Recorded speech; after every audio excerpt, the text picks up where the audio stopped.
बिस्मिल्लाहिर्रहमानिर्रहीम। अस्सलाम वालेकुम दोस्तों, आज की वीडियो गले के ज़हर बात की है जो गले में हो जाता है या गिल्टी बन जाए।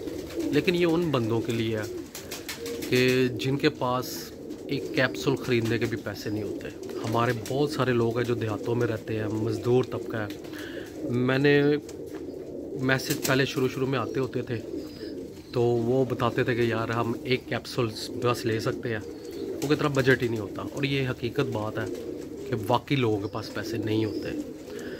तो और सबसे बड़ी वजह ये भी है कि उनके इलाके में मेडिसिन वो मिलती भी नहीं है। गांव के इलाके में होंगे, पहाड़ी इलाकों में होंगे, या आप कह लें कि बैरून मुल्क में जो रहते हैं उनको पाकिस्तानी दवाइयात नहीं मिलती।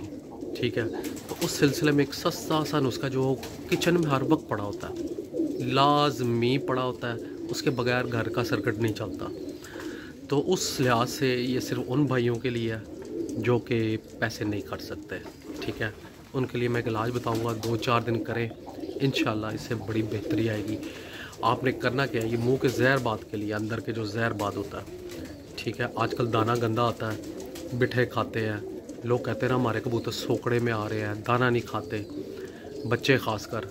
उनका वजह यही होता है कि मैं अक्सर लोगों को कहता हूँ कि यार चेक करें मुंह खोल के, तो कहते हैं कि नहीं पता लगता। सबसे पहले ये लेस बनती है, लेस बनने के बाद फिर ये पिलाहट आती है। एक दाना इतना सा भी पिलाहट का हो ना तो समझो उस कबूतर को जहरबाज ज़बरदस्त होने वाला है।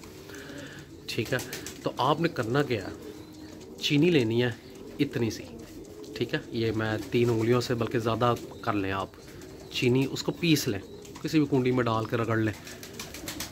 घर में अदरक भी पड़ा होता है, ठीक है, अदरक का पानी निकालें, चीनी बिल्कुल पाउडर करना है, उसके बाद उस अदरक का पानी निकालना है, कूट लें, कूट के हाथों में रख के ना इस ज़ोर से निचोड़ लें, वो उसके अंदर मिक्स कर लें, अच्छे तरीके से मिक्स करें। और मैं आपको ये बता देता हूँ कि इस तरह करना है कि वो एक गाढ़ा सा लेप बन जाए। ठीक है, मतलब ज़्यादा गाढ़ा ना हो कि मतलब ड्रॉपर से ना कोई एक आई ड्रॉप ले लें, मैं आपको दिखा भी देता हूँ आई ड्रॉप किस तरह का कोई ले लें आप। ये देखें, कोई भी इस तरह की कोई बोतल ले लें, इसके ऊपर से इस तरह नोज़ल उतर जाती है। कई लोगों को ये भी नहीं पता होता भैया, यहाँ से डाल के इसके अंदर ना डाल लें।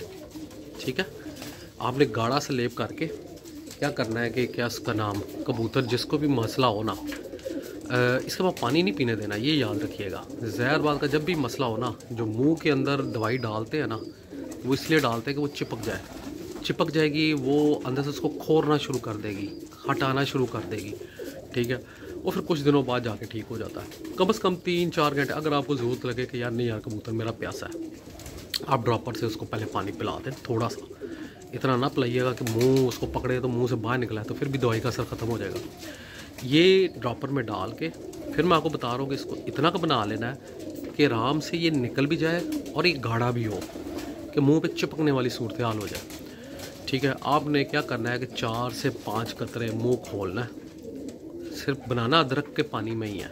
मामूली सा अगर आप थोड़ा सा अगर लगेगा यार नहीं चीनी ज़्यादा हो गई है, अदरक थोड़ा कम था, ठीक है, तो फिर आप मामूली से 1-2 कतरे पानी के डाल लें। आपने मुंह खोलना है, उसके जहाँ जहाँ पे लगे ना कि ये जहरबाद वाला एरिया है साइडों पे, वो वहाँ पे आपने कतरे फेंकने शुरू कर दें, 4 से 5 कतरे फेंक दें और उसके बाद कबूतर को छोड़ दें। और गौर करना है कि कबूतर बिठे ना खाता, अगर बिठे खाता उसको किसी अलग में बंद कर दें जहाँ पे बिठे ना वो खा सके। तो ये कीजिएगा, इंशाल्लाह बड़ी बेहतरीन इलाज है, आप याद करेंगे। ये भाइयों के लिए गिफ्ट है, जिस बंदे ने चैनल फॉलो नहीं किया हुआ वो फॉलो कर ले, जिसने मेरा यूट्यूब चैनल सब्सक्राइब नहीं किया वो सब्सक्राइब कर ले। बड़ी बड़ी मज़ेदार चीज़ें बताऊँगा। बहुत बहुत शुक्रिया।